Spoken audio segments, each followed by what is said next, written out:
is very painful and giving sorrow.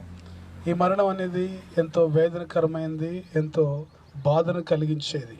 But everyone has to die one day. కానీ ఏదో ఒక రోజు తప్పనిసరిగా ప్రతి ఒక్కరు కూడా మరణించవలసిందే. We don't know how it will be. అది ఏ రకంగా మనకు వస్తుందో మనకు తెలియదు. It is not in our hands. అది మన చేతుల్లో ఏమాత్రం లేదు. Only God destines it. దేవుడే దాన్ని నిర్ణయిస్తాడు. His beloved brother Philip and Ludia's sister, that family was very, very close to us. Brother Philip garu, sister Lydia, వారి కుటుంబం మాకెంతో సన్నిహితులుగా ఉండి ఉన్నారు.